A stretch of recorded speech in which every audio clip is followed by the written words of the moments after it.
bubbly personality, loving heart, giving, just joyful in nature. She's a fighter too.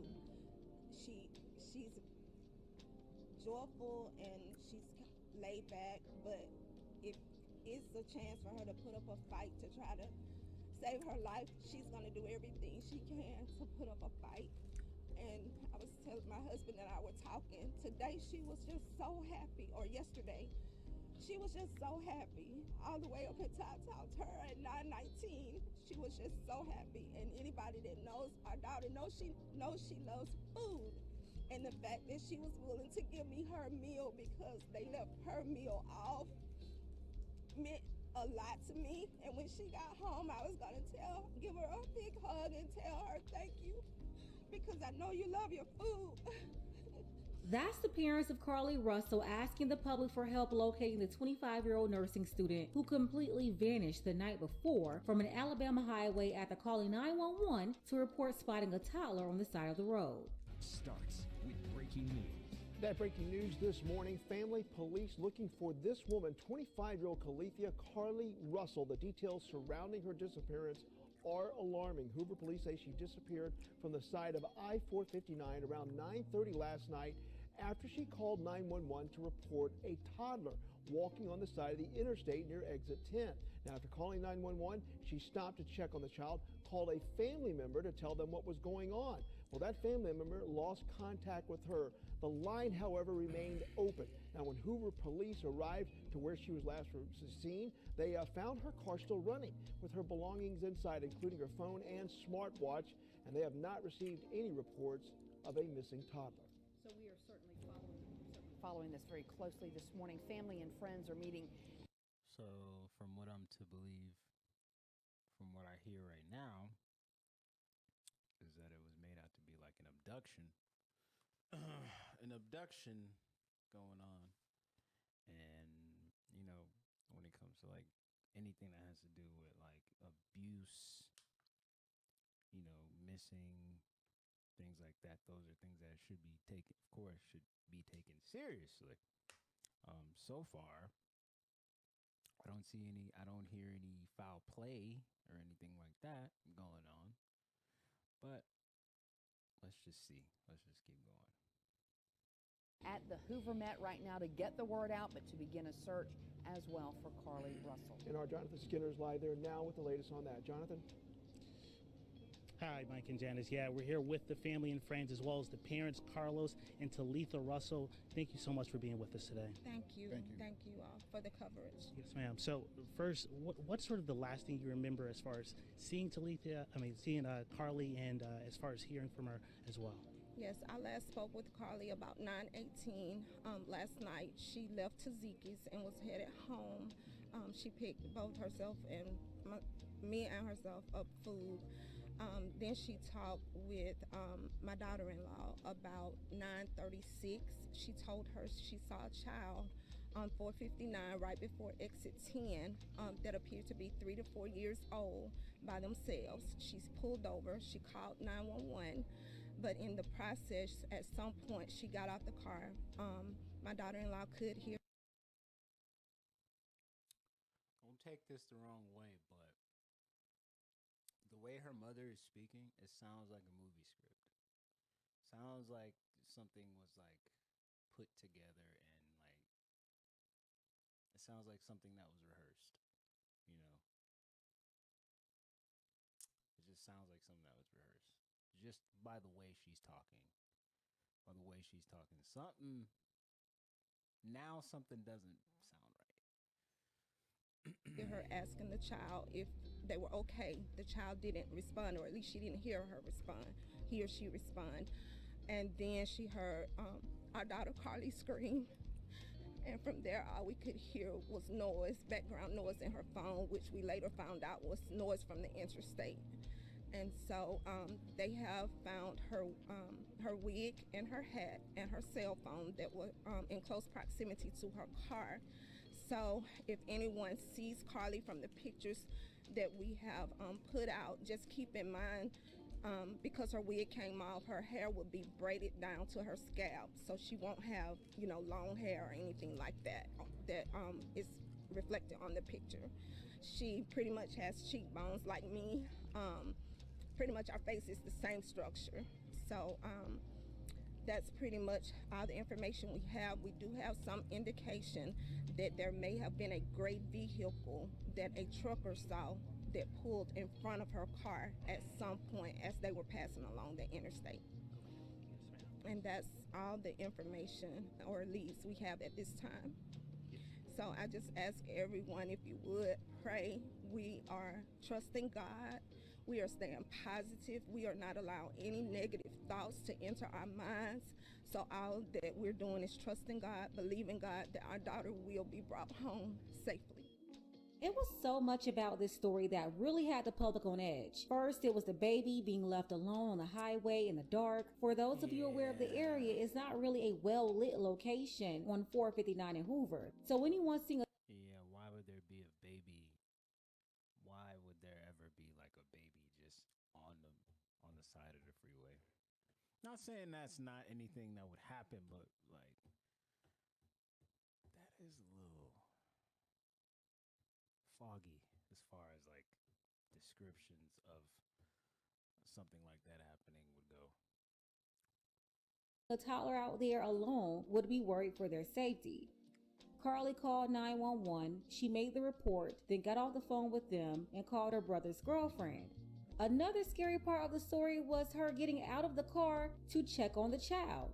The child appeared to remain silent, but the loud screams from Carlee, that part being repeated, was just heartbreaking and frightening because people believe whoever allegedly snatched her from the highway is still on the loose. This whole situation quickly moved through social media and the manhunt was on. All eyes on Alabama. Hundreds of people on ground searching for her, from law enforcement to search and rescue organizations, family, neighbors, and so many people from the general public who didn't know who she was, but the story touched them and they wanted to help. This included a multi-state search that even went outside of Alabama. Then activist Tamika Mallory, she came out. She stirred the pot, shook the table, and just really bringing in this layer that wasn't really fit for this situation. She wrote this on IG, thinking about the equipment and technology that was used to search for the rich white men on the submarine.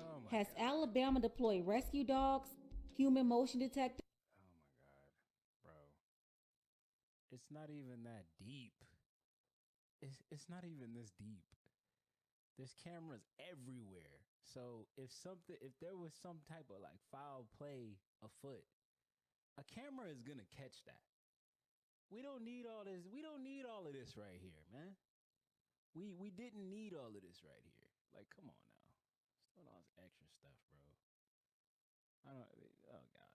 There's air search equipment, whatever rescue procedures and personnel that can help with a search and rescue should be in motion right now. They had a time clock for the submarine. We know there's a very serious timeline for people who go missing. So we need activity for Carlee Russell.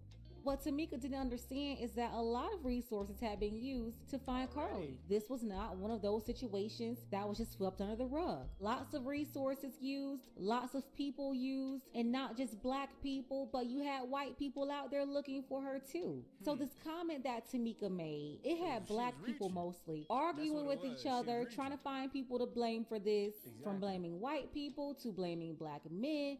It was just crazy. Meanwhile, the people that was focused on the real work and not just chasing another ambulance or another tragedy for corporate sponsorship, those people kept looking for her. And then this happened.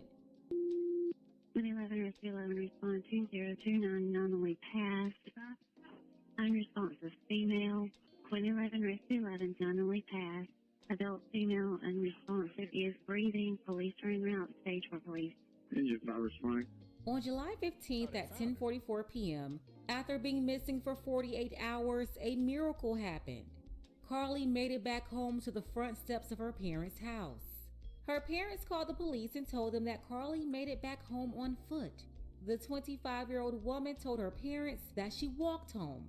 She was then transported to the hospital, and according to the 911 call, So she just walked home. after being missing for 48 hours. You just walked home.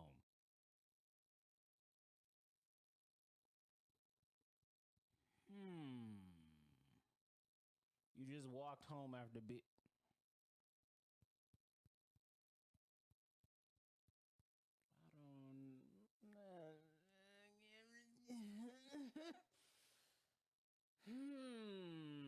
I smell an odor. I smell an odor somewhere because, it's not, some don't. I smell an odor, man. I smell an odor. Smell an odor. Smell an odor. You walked back home. He reported that she was unresponsive but breathing. Carlee did get checked out at the hospital, and the next day she went back home. We start this morning with late breaking news. Carlee Russell returns home days after she disappeared from the side of I-459 in Hoover. WVTM 13's Maddie Davis joins us live from Hoover this morning. Maddie, what have you learned about her return? Well, Magdala, Hoover police tell us they got a call that Carlee returned home to her family's house here in Hoover, leaving many with questions this morning. Her return to home ending a 48-hour search, grabbing national attention, and police began investigating when she was reported missing Thursday night after receiving a call from her saying she saw a toddler on the interstate. A search for her continuing through the weekend, but ending around 10:45 last night when police got that call that Carlee was home. Hoover PD responding to the scene to investigate, and fire medics also arriving to assess Carlee and transport her to the hospital. From what we were last told, Carlee remains in the hospital this morning. However, those circumstances surrounding her disappearance remain unclear. Magdala. Well, Maddie, there are so many questions remaining around this, surrounding her return, though. So can you go into details with how we started on this? Well, Magdala, it all goes back to Thursday night, right after 9:30 that night. Hoover 911 Center received a call from Carlee saying she saw a toddler walking on the side of I-459. Her family also reports getting the same call from Carlee before hearing a scream. Police arrived on scene and found her car, her phone, her watch, and her wig, but there was no sign of Carlee or a toddler.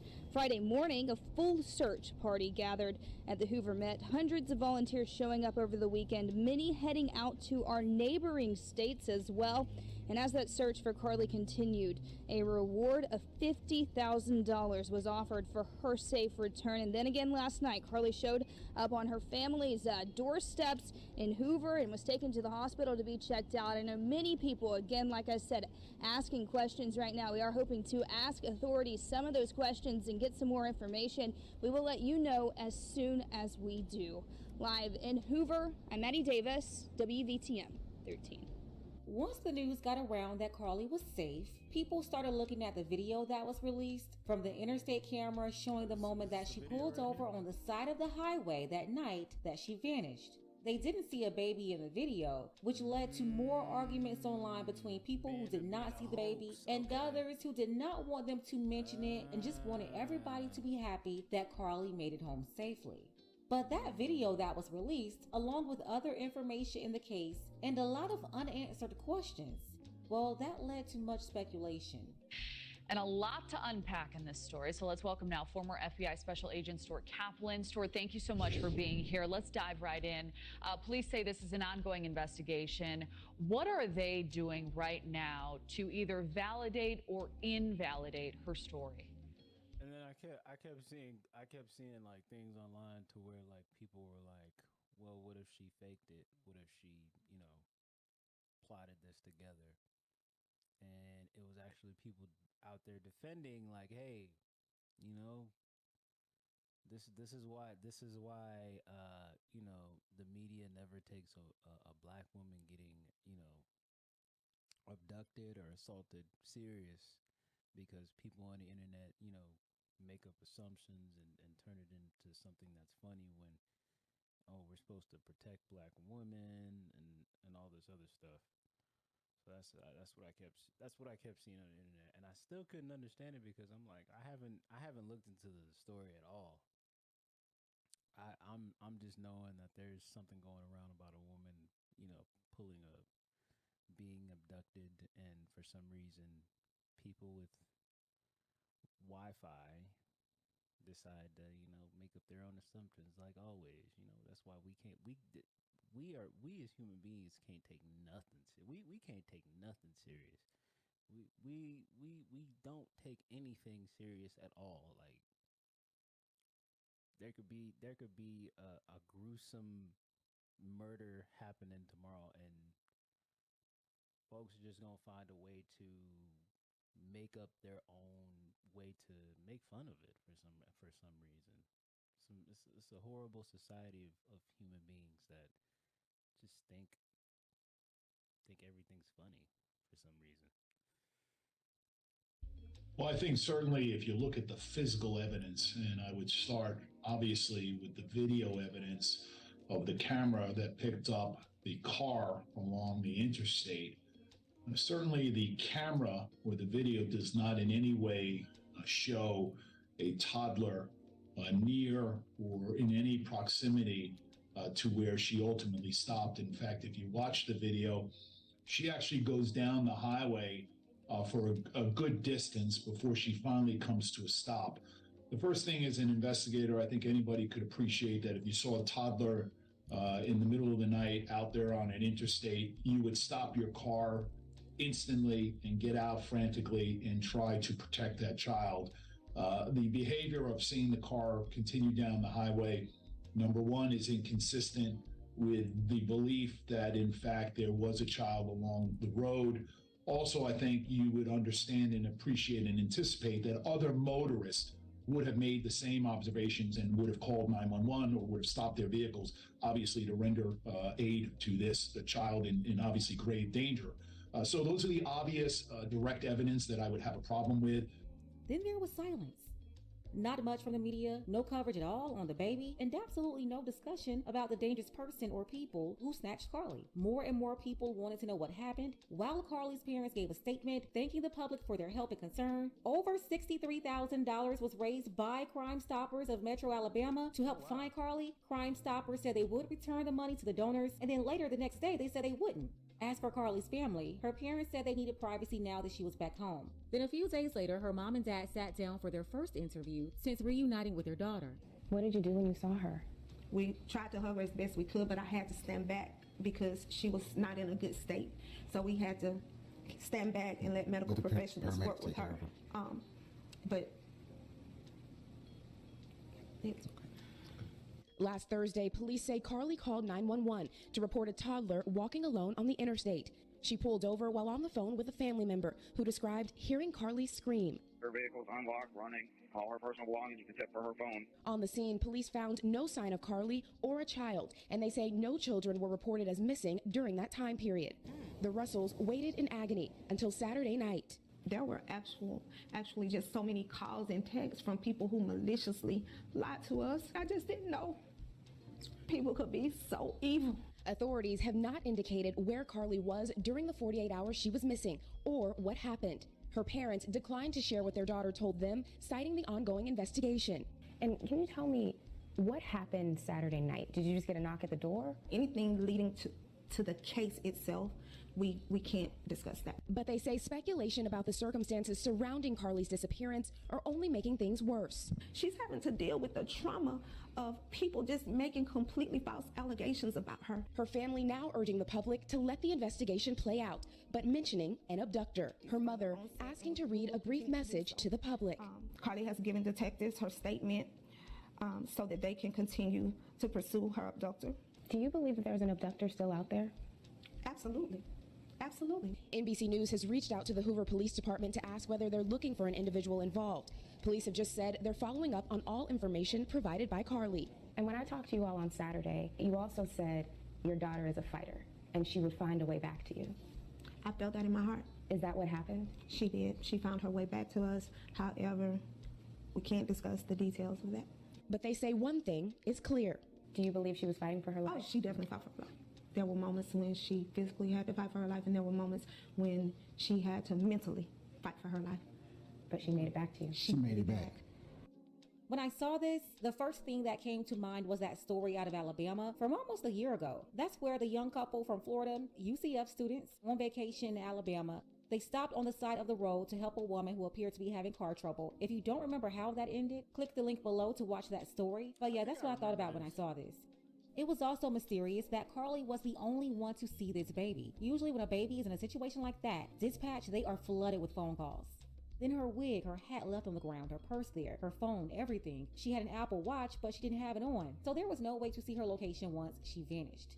Then the toddler on the side of the road. Is puzzling that there's no search for this baby. But now even mentioning the baby is an argument for people who believe everybody should be quiet and shouldn't ask any questions.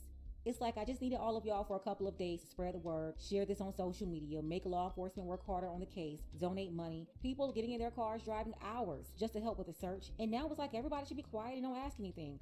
I do also understand that her parents, the mother and father, they've gone through a lot of stress over this.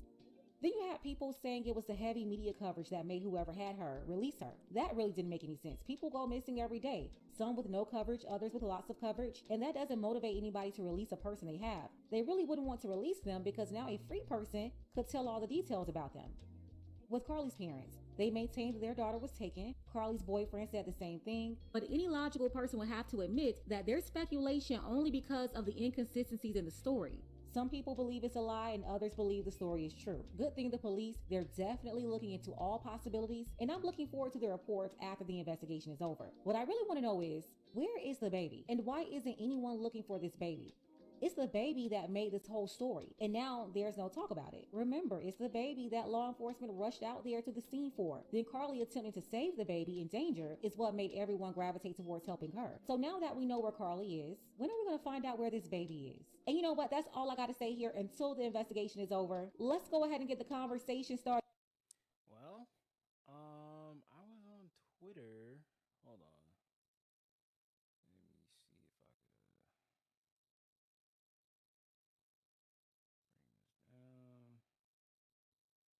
I was on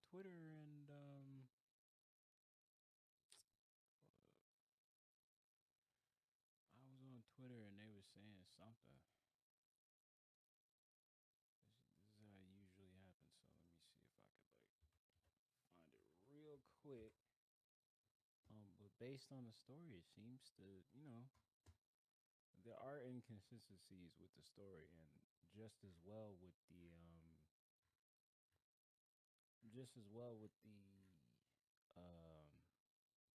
the story of like where the baby is. Is there a baby? Is there a baby? Let me see here.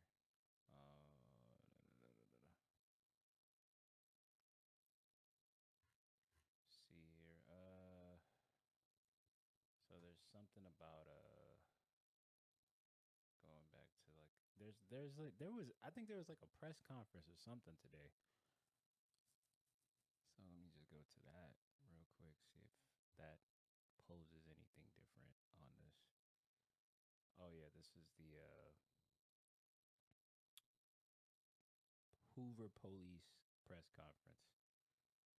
Let me see here.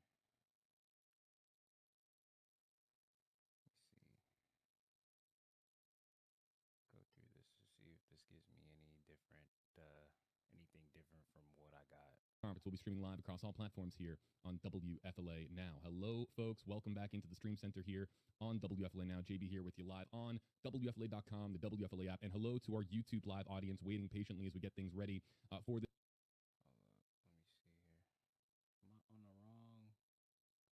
whatchamacallit? Why does it still look like that? This thing here, man. It's not showing me nothing. Hold up. Once again. It's just giving me this problem. Let me see here. I don't know why.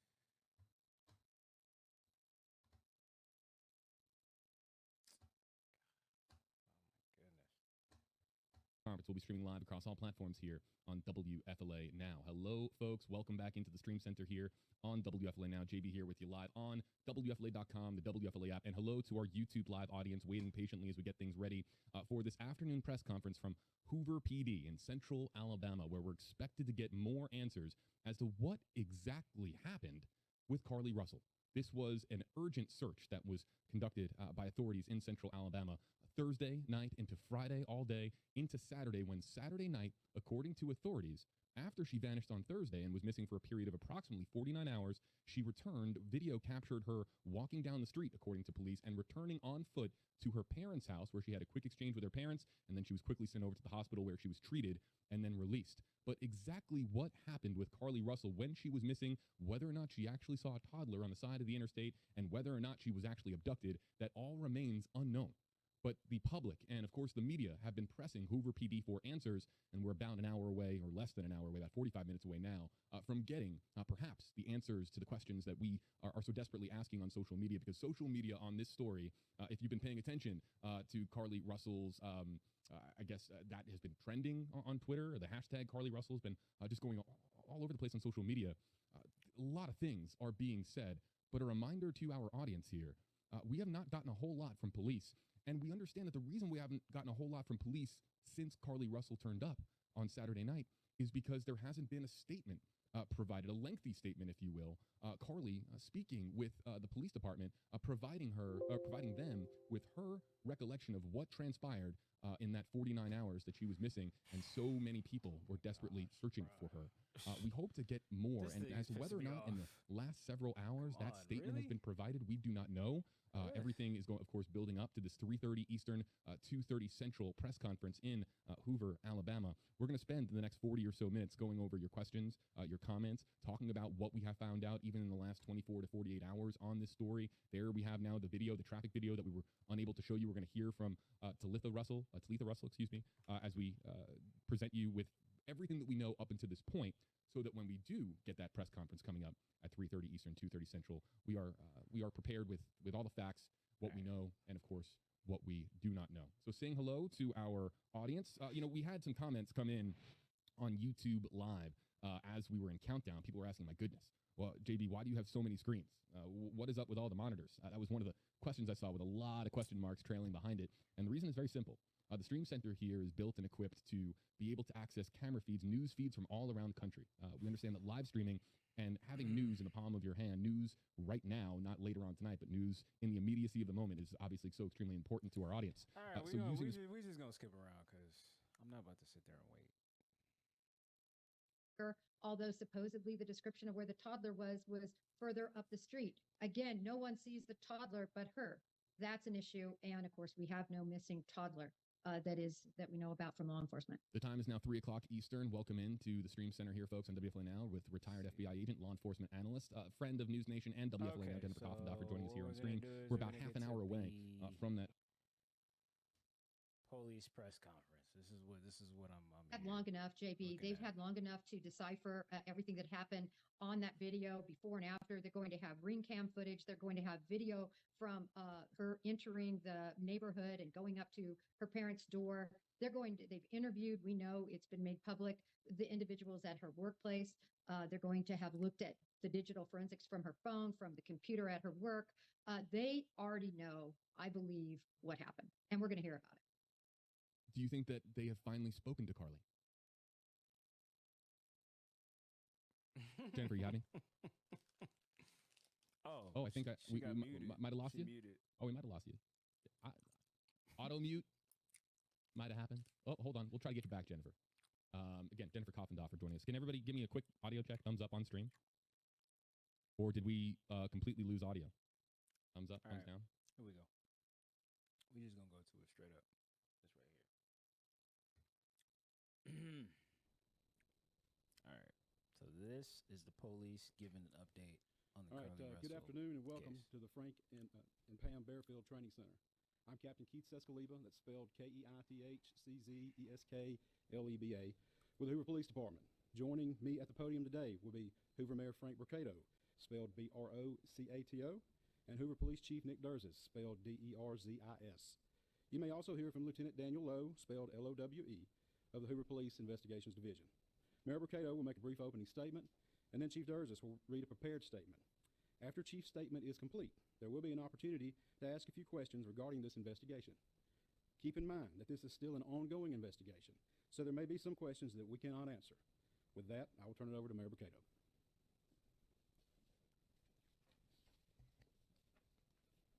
Let's see what he says. Thank you and good afternoon for you all coming today. You know, 6 days ago, our community learned about the disappearance of Carlee Russell, and it sent fear and pandemonium not just through our city, but the entire state and the nation as well. The media quickly joined us to get the word out about Carlee. Our community sprung into action, and they organized search parties, arranged prayer vigils, and they took other steps that I'm not even aware of to help in this situation. The Hoover Police Department quickly rallied multiple partner agencies, stopping at nothing to find Carlee. I'd like to take this time to say thank you first to the Hoover Police Department, our partner agencies, our wonderful community, and to all those that aided in some way in connection with this situation.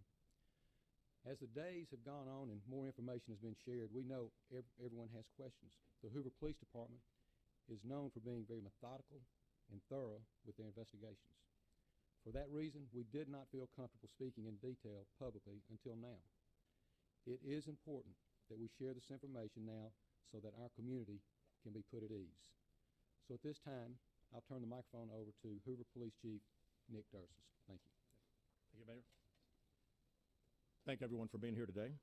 Besides me stands the team who played a significant role in this investigation. I want to thank our department, members of surrounding local law enforcement agencies, the FBI, Secret Service, United States Marshals, and ALEA for their assistance in this case. We said from the evening of July 13th, our focus would be the safe return of Carlee Russell. That occurred on Saturday, July 15th, approximately 49 hours after she called 911 and disappeared. From that point, our focus has been to determine Carlee's whereabouts during that time and what exactly took place. Let me say up front, this investigation is not over. We're still working this case, and we'll work in this case until we uncover every piece of evidence that helps us account for the 49 hours that Carlee Russell was missing. However, through the public interest, and in some cases, public fear, that this story has generated, we owe it to our citizens to tell them the facts that we have uncovered. So I will give you the facts that we know today. On July 13th, at approximately 8:20 p.m., Carlee left work from a business at the Summit. Surveillance video from her place of employment shows Carlee concealed a dark-colored bathrobe, a roll of toilet paper, and other items belonging to the business prior to her departure. She ordered food from Tzatziki's at the Colonnade and traveled there. She then traveled to Target on 280, where she purchased some granola bars and Cheez-Its. From there, she remained in the parking lot at that shopping center until 9:21 p.m. when she drove to I-459.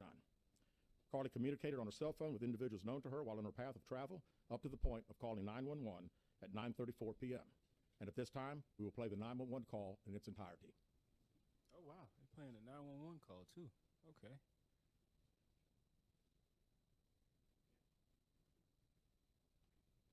Police pulling up receipts.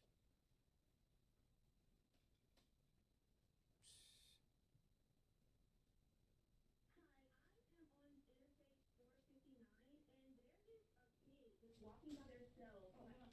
Where in Folkestone are you? I'm right next to the exit 10 by the Hoover Med, like you get off by the Hoover Med. Okay, so you're before that exit? Yes. Okay, were you headed southbound or northbound? Okay, towards Tuscaloosa or towards 280? Towards Tuscaloosa. Okay, and was the child on the left or right side? On the right side. Were they walking northbound or southbound? They're walking towards Tuscaloosa. Walking southbound? Or how old do they look? Like a toddler, like maybe like 3 or 4. Did you pull over with them? Are you still with them? Yes. Okay, are you with the child right now? No, I'm not. I didn't get out of the car. I can see them though. Do you mind staying and keeping an eye on them until we get there? Yeah, sure, yeah. Okay, what kind of car are you in? I'm in a red Mercedes-Benz. Is it a sedan or SUV? SUV. I mean, it's a sedan. Sorry. Can you put your hazards on for me? Yeah, they're on. Okay. Did you talk to the child at all, or did you say anything to them? No. Okay. No. Do they look like they're injured?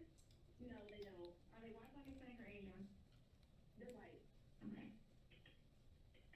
Is it male or female? I think it's a boy, a little boy. White male? Okay, so is he wearing clothes? Yes. Okay. What is he wearing? It's a white t-shirt, and it doesn't look like he has any pants on. It looks like a diaper.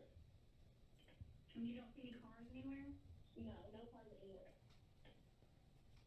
I do want to point out that there was something earlier that the police just said about like a bathrobe and granola bars and Cheez-Its. Like, where was she? Like, was she about to go? Like, I'm wondering, where was she gonna go prior to all of this happening? Like, was she headed home or what? Because she got the tzatziki's food, the bathrobe, the Cheez-It. Like, where was she headed after all of this?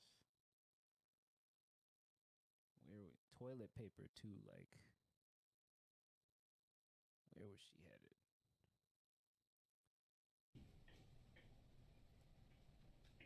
Okay. All right. What's your name? My name is Carlee Russell. And you don't see any injuries on the shot from where you're at, correct? No, but I can't really see them that good. Okay. Try to keep an eye on them for the best that you can, because I don't want you to lose track of them. Okay. All right. And do they have shoes on? No. No shoes? Not that I can see. I can't really see that. Okay. All right. I've got them on the way, okay? Just try to keep an eye on them, but officers are on the way, okay? Okay, thanks. Thank you. Okay, bye. Carlee called a relative after speaking with the 911 operator.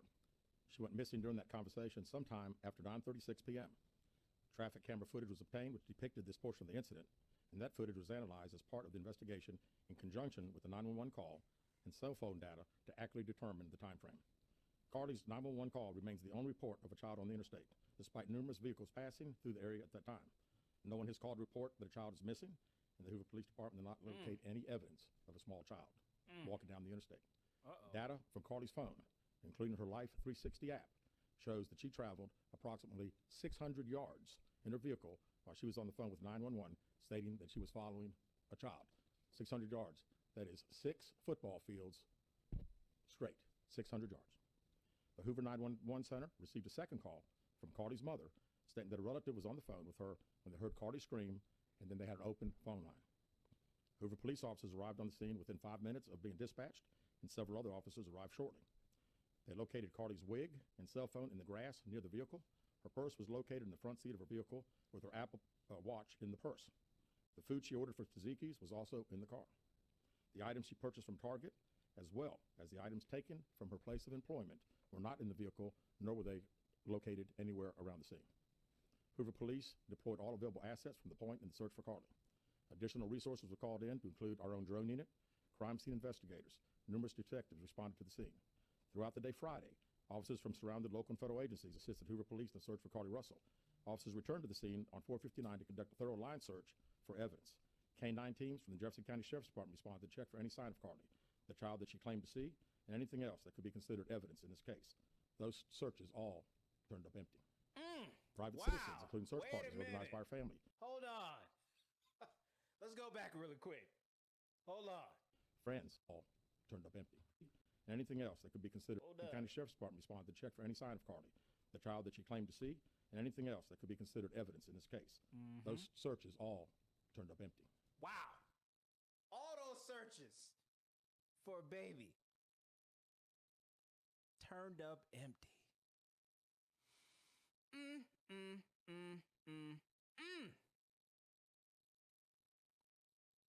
Yeah, this don't look good.